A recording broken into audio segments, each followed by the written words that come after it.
Good morning everyone. आज का जो टॉपिक है वो है polyspermy, fast block to polyspermy and slow block to polyspermy. Polyspermy किसे कहते हैं? Poly means more than one and spermy means sperm. When egg is fertilised by more than one sperm, this condition is called polyspermy. जब कोई egg एक से ज़्यादा sperm से fertilised हो जाता है तो उस कंडीशन को हम पॉलिस्पर्मी की कंडीशन कहते हैं।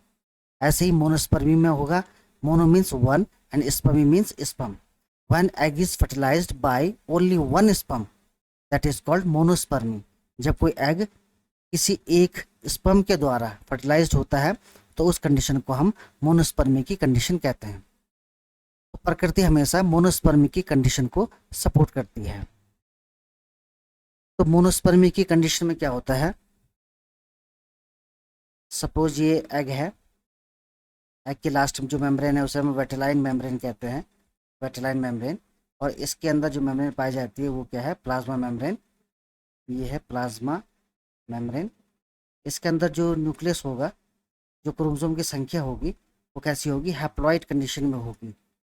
हैप्लॉइड कंडीशन में होगी, यानी कि जो क्रोमोसोम है वो आधे हैं, क्योंकि इससे इसमें जब oogenesis हुई थी तो उस समय क्रोमोसोम की संख्या आधी हो चुकी होती है। जो स्पर्म है इसमें भी क्या होगा? हैप्लॉइड सेट ऑफ क्रोमोसोम पाया जाएगा। इसमें भी क्रोमोसोम की संख्या क्या है? हाफ है। इसके आगे एक्रोसोम पाया जाता है, एक्रोसोम, जिसमें लिक्टिक एंजाइम भरे रहते हैं। और जो एक्रोसोम का काम है वो क्या करना है? वो इस जो जो हैप्लॉइड सेट ऑफ न्यूक्लियस है इसको ओवा तक ले जाना इसका मेन काम है। यानी कि ऑक्रोसोम जो है इसके रास्ते में आने वाली कोई भी चीज़ है उसको गलाने का काम करता है।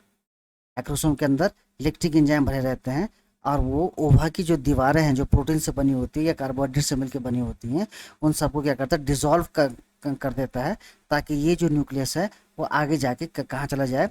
ओवा के अंदर चला जाए। तो हैप्लॉइड सेट ऑफ क्रोमोसोम पाए जाते हैं आपके ओवा में, और ऐसे ही हैप्लॉइड सेट ऑफ क्रोमोसोम पाए जाते हैं स्पर्म में।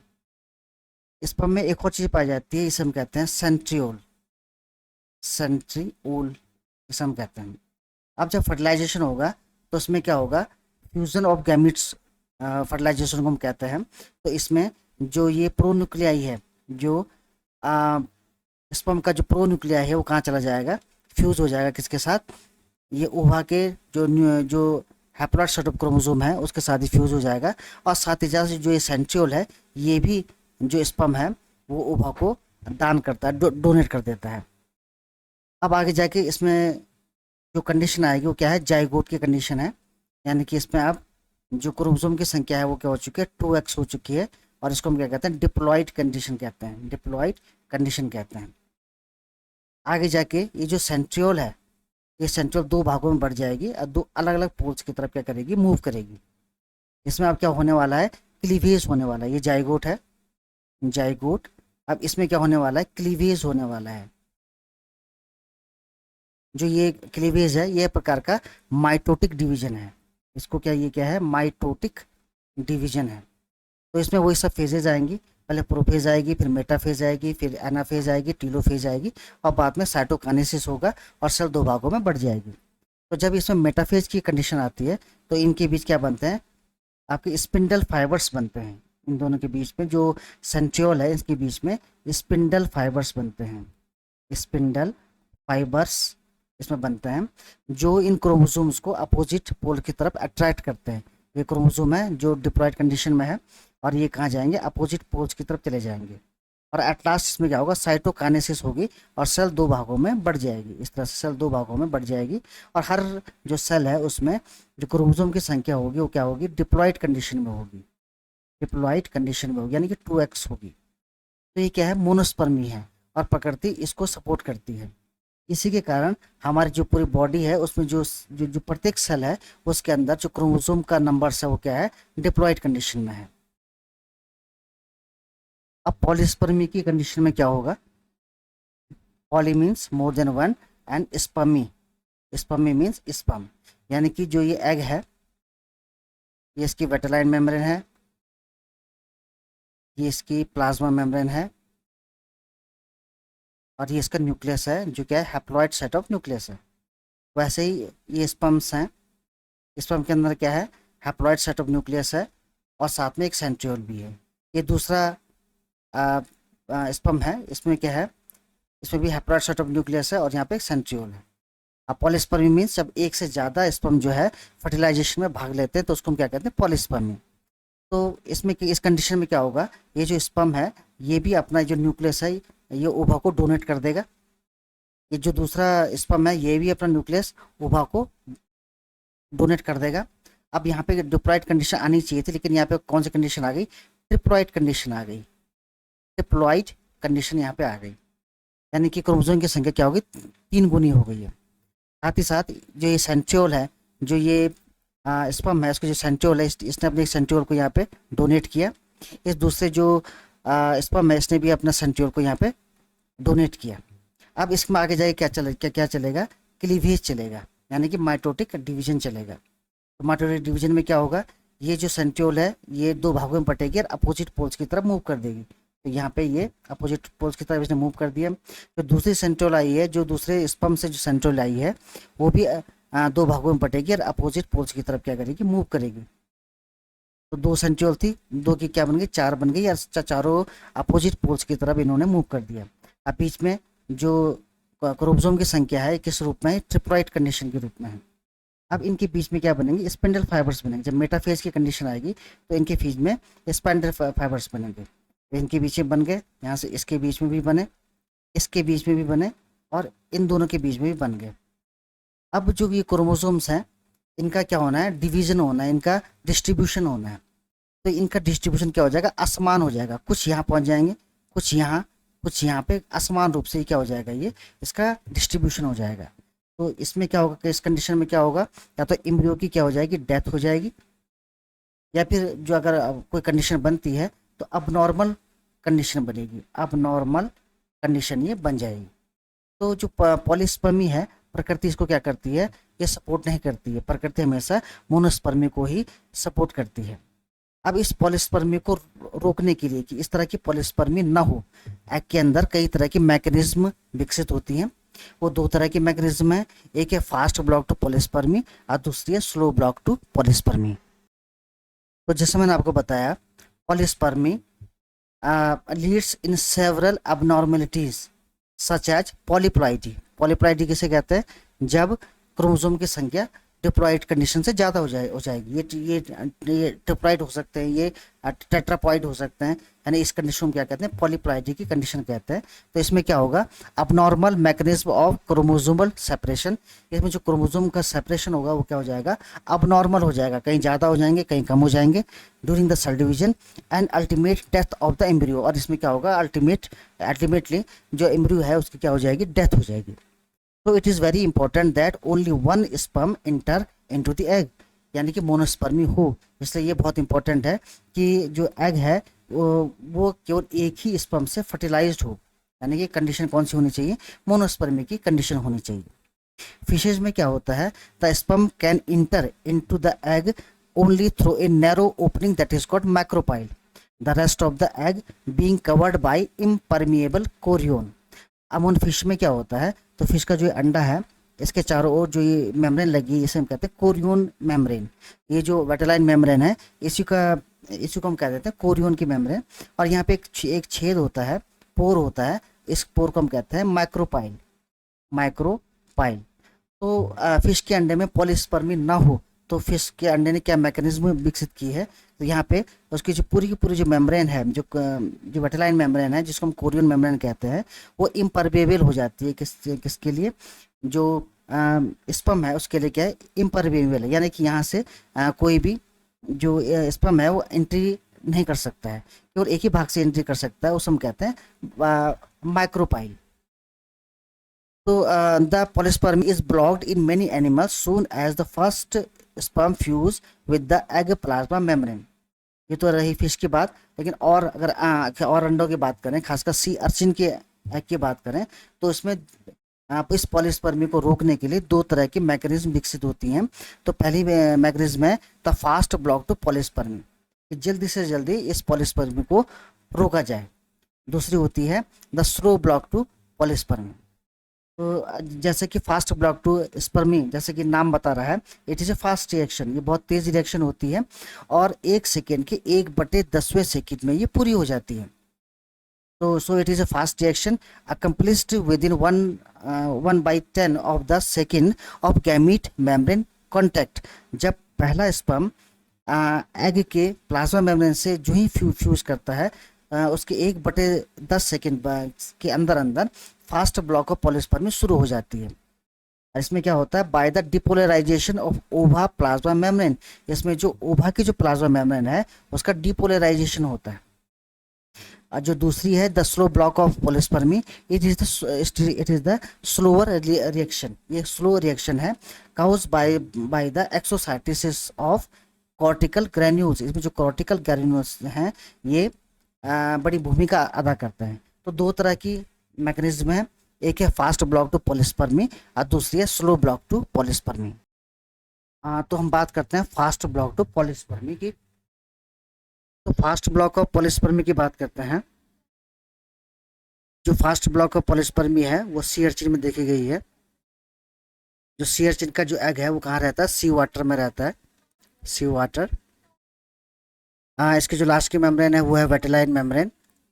अंदर की जो मेम्ब्रेन है उसे हम कहते हैं प्लाज्मा मेम्ब्रेन। और जो प्लाज्मा मेम्ब्रेन है उसमें कुछ सोडियम चैनल्स लगे होते हैं। यहाँ पे कुछ चैनल्स हैं, उसे हम कहते हैं सोडियम चैनल्स या सोडियम गेट, सोडियम चैनल्स। ये जो सोडियम चैनल्स हैं ये सोडियम आयंस को बैलेंस करने का काम करते हैं, balance the sodium ions, sodium ions को बैलेंस करने का काम में करते हैं। क्योंकि जो सी वाटर है इसमें क्या है, बहुत ज़्यादा मात्रा में सोडियम आयंस पाए जाते हैं और जो साइटोप्लाज्म है, सेल के अंदर जो साइटोप्लाज्म है उसमें कम मात्रा में सोडियम आयंस पाए जाते हैं। और जो प्लाज्मा मेम्ब्रेन है वो इन सोडियम चैनल्स की मदद से, इन सोडियम गेट्स की मदद से जो सोडियम आयंस है उनको बैलेंस करने का काम में करती है। तो जो फास्ट ब्लॉक ऑफ पॉलीस्पर्मी है, फास्ट ब्लॉक ऑफ पॉलीस्पर्मी है, ये कब शुरू होती है, ये 1/10 सेकेंड में शुरू हो जाती है। जैसे ही जो पहला स्पर्म जो है वो प्लाज्मा मेम्ब्रेन को टच करता है, यानी कि जब जो स्पर्म है उसकी प्लाज्मा मेम्ब्रेन और जो एग है उसके जो प्लाज्मा मेम्ब्रेन है, ये आपस में इनका जब फ्यूज़न होता है तो इससे एक सिग्नल इनिशिएट होता है और 1/10 सेकेंड में ही fast block of polyspermy start हो जाती है। तो जैसे मैंने बताया कि सी वाटर में जो सोडियम आयंस हैं वो ज़्यादा मात्रा में पाए जाते हैं, इनका जो कंसंट्रेशन है वो सी वाटर में ज़्यादा है और जो साइटोप्लाज्म है उसमें सोडियम आयन का कंसंट्रेशन कम है। तो इसमें एक पोटेंशियल डिफरेंस पैदा हो जाता है और वो जो पोटेंशियल डिफरेंस है वो है 70 MV का पोटेंशियल डिफरेंस। और इसको हम कैसे लिखते हैं, -70 MV हम इसको लिखते हैं क्योंकि अंदर जो सोडियम की मात्रा है वो कम है और बाहर जो सी वाटर है उसमें सोडियम की मात्रा जो है वो ज़्यादा है। तो इसका जो रेस्टिंग पोटेंशियल हुआ, रेस्टिंग पोटेंशियल हुआ वो कितना हुआ, -70 MV का रेस्टिंग पोटेंशियल है। यानी कि कोई भी जो oocyte है या एग है उसमें जो रेस्टिंग पोटेंशियल है वो है -70 MV का। ये एक सामान्य सा रेस्टिंग पोटेंशियल है।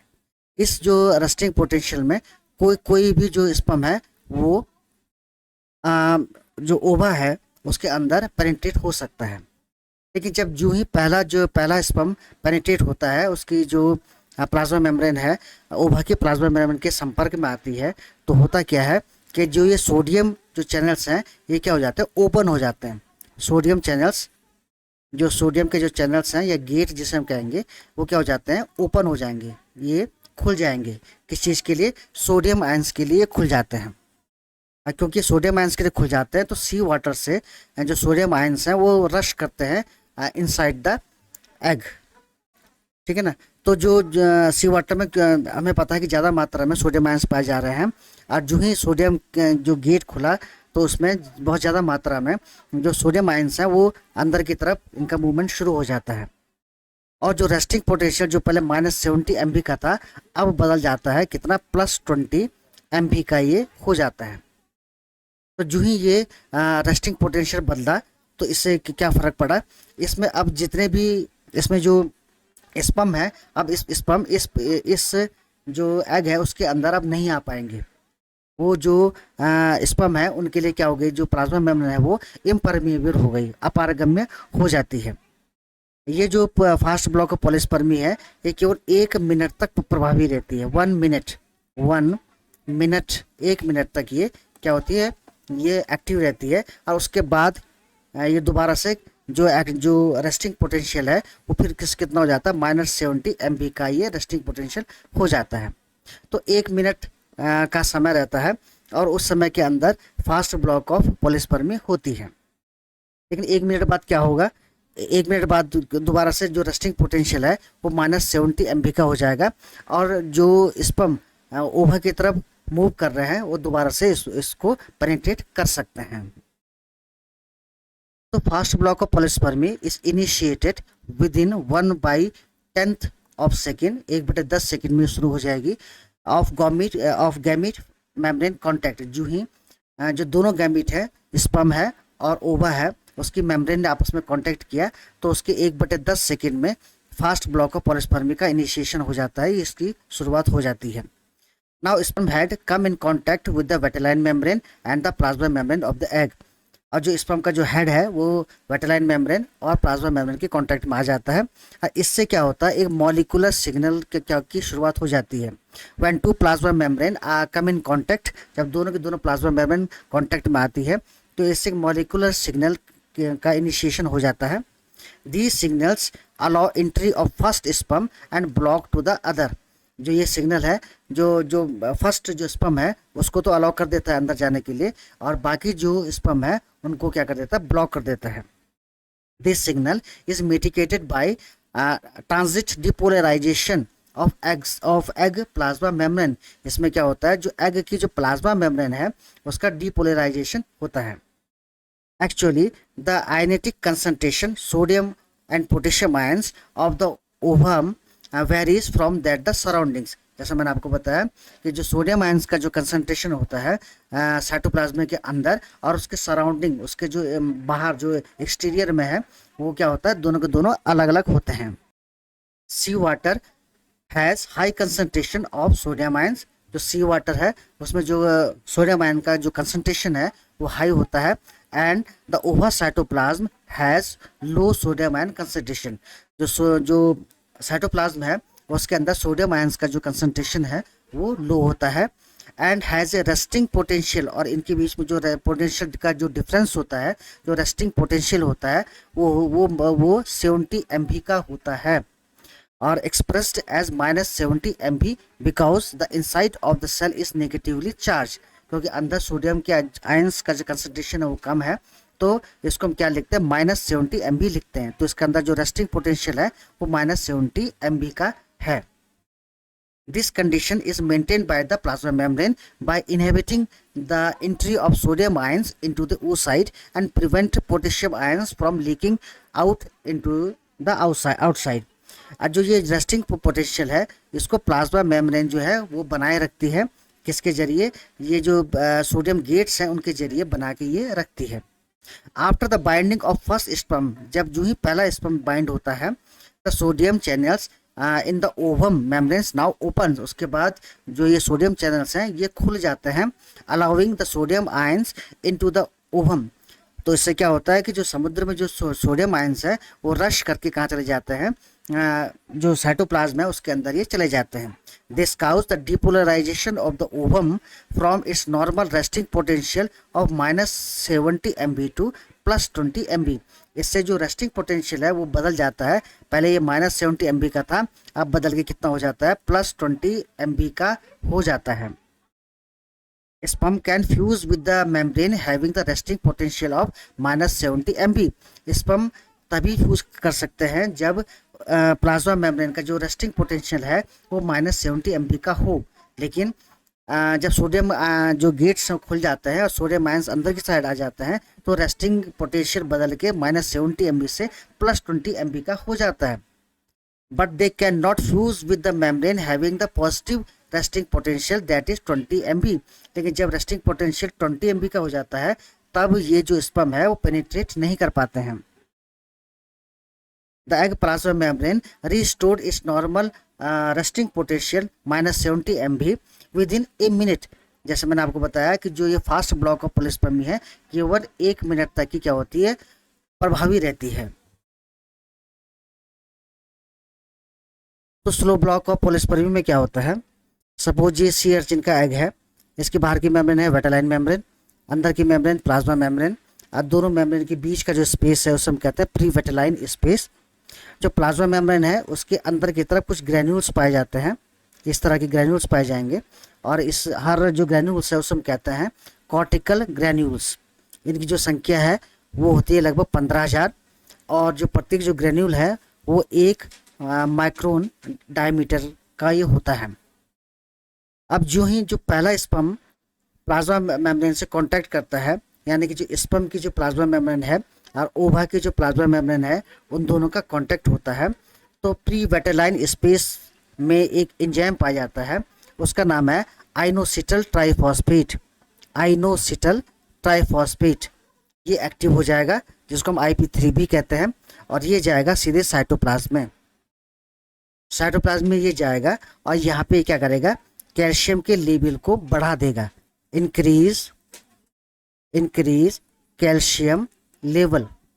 ये कैल्शियम के लेवल को साइटोप्लाज्म में बढ़ाने का ये काम करता है। ये जो कैल्शियम है ये कहाँ से आएगा, ये एंडोप्लाज्मिक रेटिकुलम इसको क्या करेंगी, सिक्रेट करेंगी।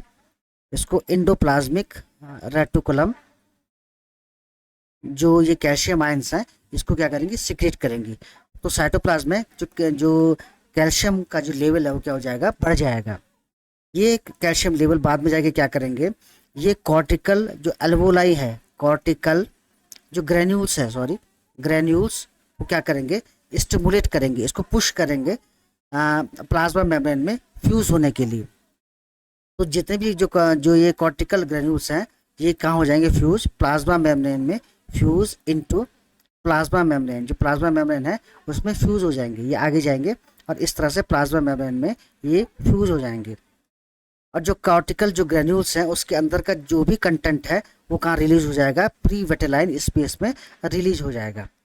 जो कॉर्टिकल ग्रैन्यूल्स हैं इसके अंदर कुछ एंजाइम्स पाए जाते हैं, और ये जितने भी एंजाइम्स होंगे ये प्री वेटालाइन स्पेस में क्या क्या हो जाएंगे, के में आ जाएंगे।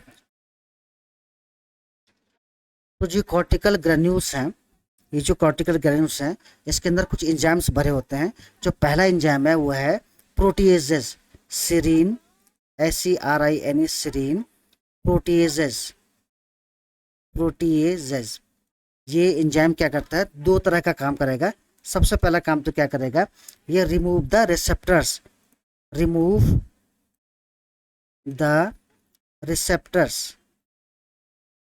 आपको पता होगा जो प्लाज्मा मेम्ब्रेन है उसमें स्पर्म को बांधने के लिए कुछ रिसेप्टर्स लगे होते हैं, और उन रिसेप्टर्स की मदद से कोई भी जो स्पर्म होगा वो प्लाज्मा मेम्ब्रेन में अटैच हो जाएगा।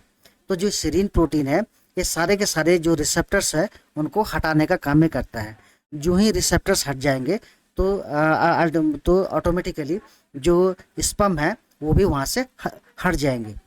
तो जो सीरीन प्रोटीज नाम का जो एंजाइम है वो क्या करेगा, रिमूव द रिसेप्टर्स और अल्टीमेटली रिमूव द स्पर्म। इसका जो दूसरा काम है, ये जो दूसरा जो काम ये करता है वो है dissolve the protein connection between vitelline membrane and plasma membrane. Dissolve the protein connection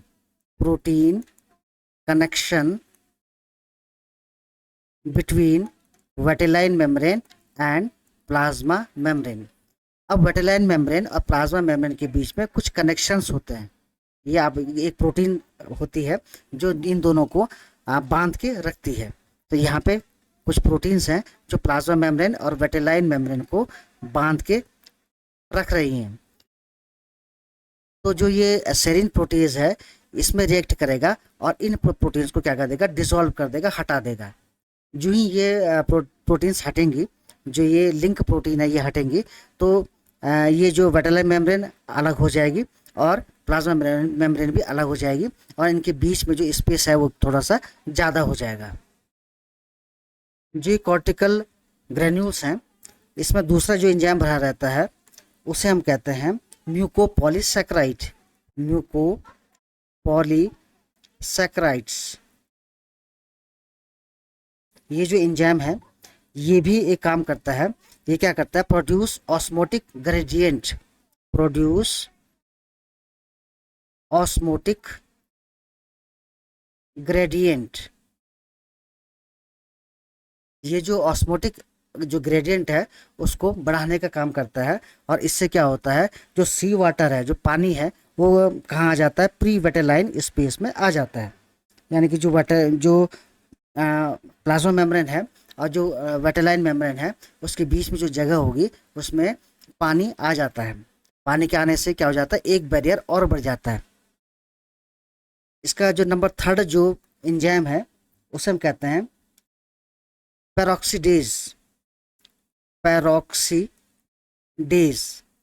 ये जो एंजाइम है, जो नंबर 3 एंजाइम है, ये क्या करता है, ये वेटेलाइन मेम्ब्रेन को थोड़ा सा हार्ड बना देता है। ये हार्डन द वेटेलाइन मेम्ब्रेन, जो वेटेलाइन मेम्ब्रेन है उसको हार्ड करने का काम करता है। और जब वेटेलाइन मेम्ब्रेन हार्ड हो जाती है तो इसको अब वेटेलाइन मेम्ब्रेन नहीं कहते, इसे कह देते हैं फर्टिलाइजेशन इन्वेलप। तो इसमें तीन तरह के एंजाइम्स थे। जो पहला एंजाइम है वो सेरीन प्रोटेज, दूसरा एंजाइम था वो है म्यूकोपॉलीसैकेराइड और तीसरा एंजाइम था वो है पेरोक्सीडेज। जो प्रोटीज जो एंजाइम था उसने क्या किया, रिमूव द रिसेप्टर्स। जो प्लाज्मा मेम्ब्रेन में जो रिसेप्टर्स लगे हैं, जो स्पर्म को रिसीव करने के लिए जो रिसेप्टर्स लगे हैं उनको रिमूव कर देता है। दूसरा काम इसका क्या है, dissolve the protein connection between vitelline membrane and plasma membrane. Plasma membrane और वेटेलाइन के मेम्ब्रेन के बीच में जो कनेक्शंस हैं उनको ये डिसॉल्व कर देगा, हटा देगा, जिससे प्लाज्मा मेम्ब्रेन और वेटेलाइन मेम्ब्रेन के बीच की दूरी जो है वो क्या हो जाएगी, बढ़ जाएगी।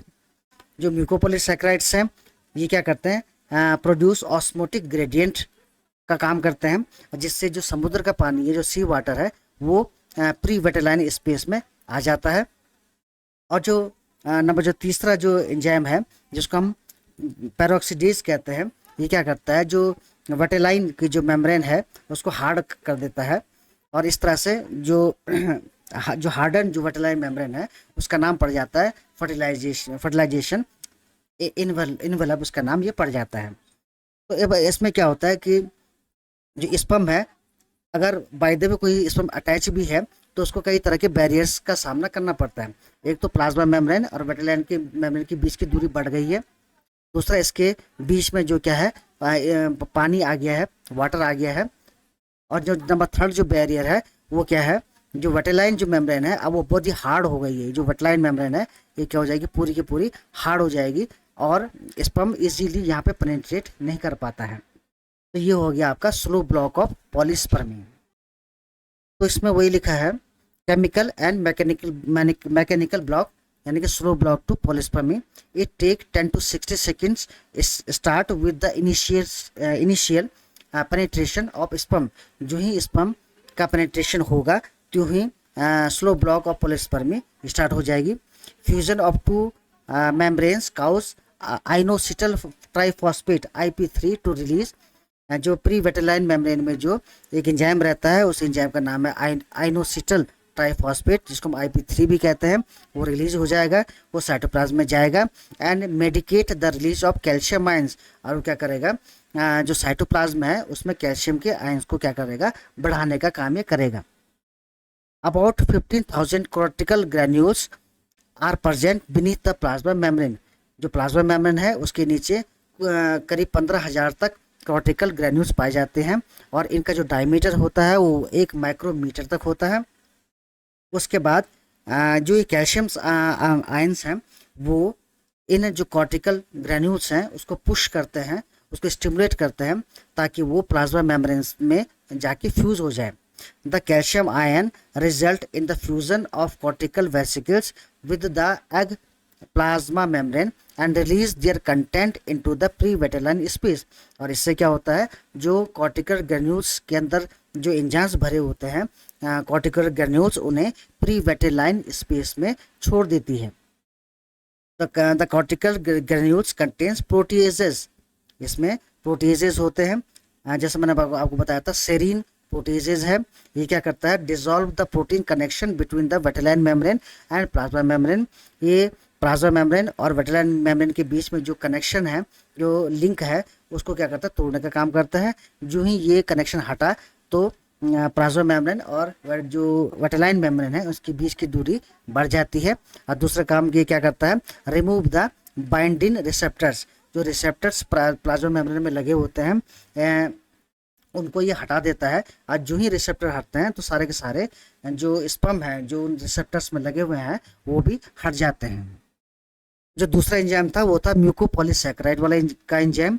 It produce osmotic gradient. ये ऑस्मोटिक ग्रेडियंट को बनाता है that cause water to enter in the pre vitelline space. और इससे क्या होता है, जो समुद्र का पानी है, समुद्र का पानी वो कहाँ आ जाता है, वो प्री वेटेलाइन स्पेस में अंदर की तरफ आ जाता है। And lift the vitelline membrane away from the plasma membrane. और इसके कारण भी जो वेटेलाइन मेम्ब्रेन है और प्लाज्मा मेम्ब्रेन है उसकी दूरी बढ़ जाती है। जो तीसरा एंजाइम है उसे हम कहते हैं पेरोक्सीडेज एंजाइम। ये क्या करता है, हार्डन द फर्टिलाइजेशन इनवेलप। ये क्या करता है, जो वेटेलाइन मेम्ब्रेन है उसको काफ़ी हार्ड बना देता है। और जब ये वेटेलाइन मेम्ब्रेन हार्ड हो जाती है तो उसका नया नाम पड़ जाता है, उसे हम कहते हैं फर्टिलाइजेशन इनवेलप, इसको हम कहते हैं। As a result the fertilization envelope start to form the site of sperm entry and continues its expansion around the ovum। इसमें जो वेटेलाइन मेम्ब्रेन है धीरे धीरे करके क्या हो जाएगी, हार्ड हो जाएगी, कड़ी हो जाएगी और एक चारों तरफ एक क्या बना देगी, खोल सा बना देगी, जिसमें कोई भी जो स्पर्म है वो अंदर पेनिट्रेट नहीं कर पाता है। तो ये है स्लो ब्लॉक टू पॉलीस्पर्मी। इससे पहले आपने देखा था फास्ट ब्लॉक टू पॉलीस्पर्मी और अब ये है स्लो ब्लॉक टू पॉलीस्पर्मी।